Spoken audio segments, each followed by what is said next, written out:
Alright, DarkHawk Classics Volume 1 review, take 4. I should probably do a fifth take since I think I just burped on camera, but not on camera, on recorder, but fuck that shit. Yeah. So we're reviewing DarkHawk Classics, as previously mentioned. It collects issues 1 through 9, written by Danny Fingeroth, illustrated by Mike Manley. I thought this was written by the same guy who wrote the Danny Ketch Ghost Rider series, because reading it it has that same feel. But it's probably just because they're both early 90s comics. Darkhawk, you might know from he was in Warrior Kings, that Inhumans crossover event, which I haven't read yet. I've been meaning to read that, but it's like I rather read. I don't like starting series where you just start at the fucking major events. I rather just get to know the characters first before I read a crossover event. So you can. So when like a character embeddedly dies, because usually somebody dies during the crossover event, it means something actually. So Darkhawk, he's a teenager named Chris Powell. He has two younger brothers. His mom is an assistant DA, and his dad is a cop. So obviously, from that description, you can tell that the marriage probably wouldn't last that long anyway. Spoiler alert. Yeah, because like usually, if the woman makes more than the man, eventually she will like divorce him and marry someone who either makes more as much money as her or more money. That's usually how women are. uh, yeah. Sorry to red pill you there, but that's just how it is. Um, so what happens is she is building a case against this mob. We're just gonna call him a mobster. They never fucking. I don't think they ever say, but whatever. She's building a case against this mobster, Bazin, who, um, despite the fact that he's paying off her cop husband, is still going to send. Is I guess she's still like is building a case against him. Like you would think, like her husband would be like, hey, this guy's trying to kill. Well, this guy's gonna kill us. Maybe warn her, and not at the same time take money from the fucking guy who's gonna try to kill them. I don't know. That's kind of a plot hole to me, but whatever. So basically, what happens is there's an amusement park that's going to be closed down. It's already closed. It's going to be demolished. There's a homeless guy that lives there. This is somewhat important to the plot because Chris Powell's two brothers want to go there. They go missing. He goes to find his brothers.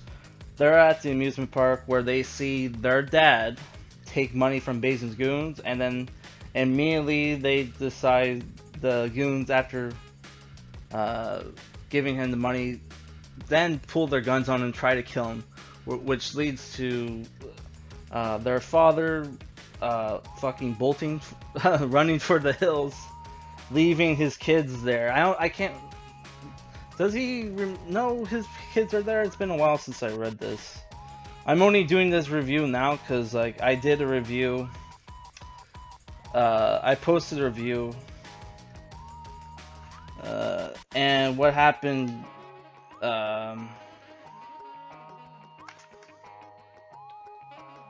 What happened was I guess it was too long, so it fucking wouldn't upload.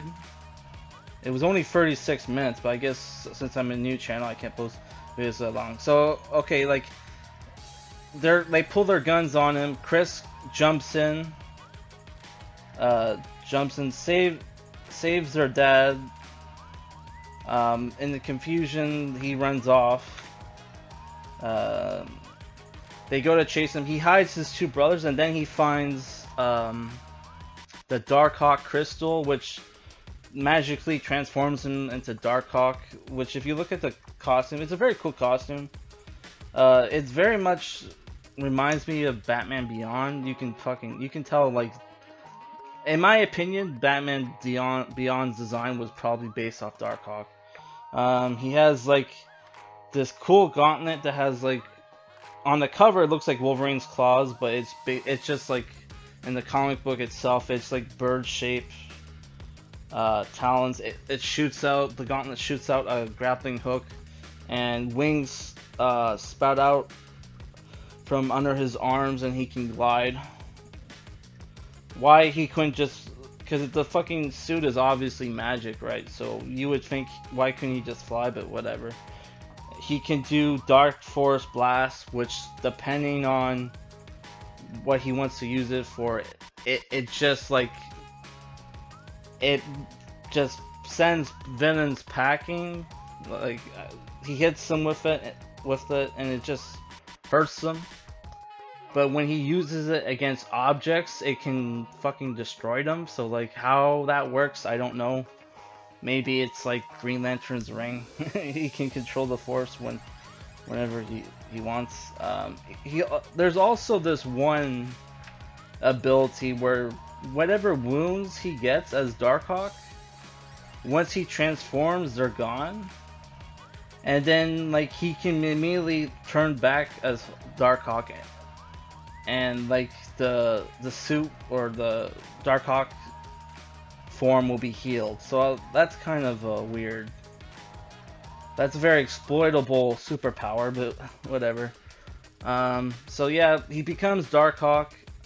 Turns out, like, Hobgoblin and Bazin both want this power. Like, Hobgoblin hired Bazin to find this crystal.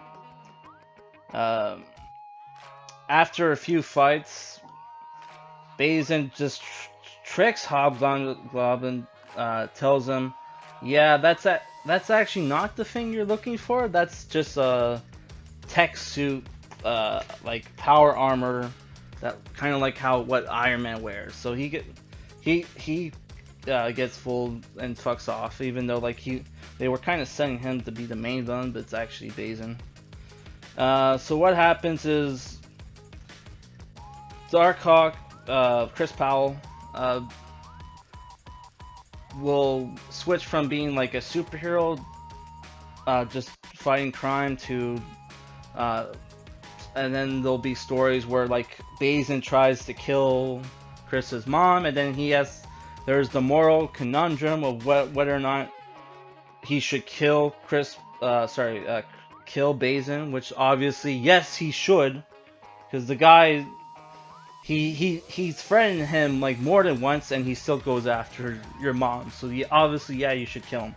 But the problem is, he wants to be a superhero, and, like, he's already been threatened by Spider-Man. Like, you got cameos from Spider-Man, Captain America, and Daredevil. Daredevil seems to be the go-to for whenever there's, like, they need, like, a superhero cameo. They always have Daredevil. He's been in almost every Marvel comic book, graphic novel I read lately. There's a cameo by Daredevil, Daredevil's one of those characters where I like him as a supporting character, but I've been reading his comics lately. I don't think he's a really good main, but we'll see. I'm starting to read the Frank Miller stuff. But yeah, I would say, like, this character, I think DarkHawk is a cool character. I did think it was funny. The first DarkHawk appearance I saw was in the Runaways, where he was part of a superhero support group, where, like, they're a bunch of has-been superheroes that became superheroes at teenagers and, like, quit because they realized they didn't know what the fuck they were doing. But I guess he changed his mind because he's in War of Kings, like I previously mentioned. Yeah, I would say. I should also mention there's also a character in here.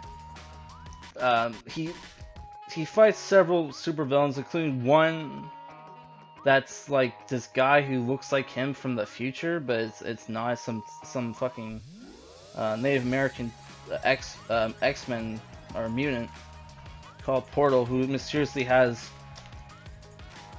pieces of his armor, which I thought was supposed to be magic, but whatever. And there's this anti-hero guy called Savage Steel, which is basically these group of cops are decide fuck it, we don't want to deal with we want to deal with these villains the way Punisher does. So they I guess they somehow came across like this. It looks very much like kind of like an Iron Man suit, but like the one kind that Stain kind of uses. If you know who I'm talking about, Stain is Ironmonger. It's kind of similar to that. It's very bulky. How the cops got a hold of this, I don't fucking know. But then again, like you got like street dealers with rocket launchers in this fucking comic book, so it's very weird.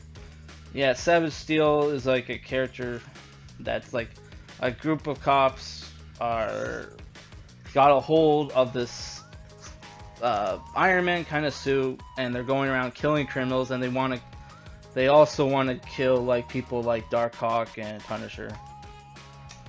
Uh, so that's also interesting villain there because he shows up a few times, but the main villain seems to be Bazin. Hopefully Hobgoblin comes back.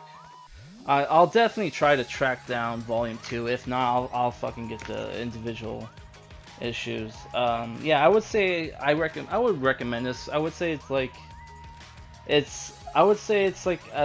least a 7 out of 10. But you have to keep in mind this is like a 90s comic book, so it's kind of written for kids. So you're not gonna get like a lot of drama, like high IQ drama intrigue. I don't know. I would say it's if you can find this for cheap, it's definitely worth it. I I do like because the fact that this is a teenage superhero that's not super fucking annoying like you would read in like Teen Titans or New X-Men or not New X-Men, New Mutants. Like, because I've tried reading teenage superhero teams and they're very fucking annoying. Like even Runaways, first series, the first Runaway series was good. Second series was dog shit because you had like the characters randomly deciding they're gay out of nowhere and just dealing with stupid bullshit I could give a fuck about. But yeah, I would say if you can pick this up for cheap, it's definitely worth it.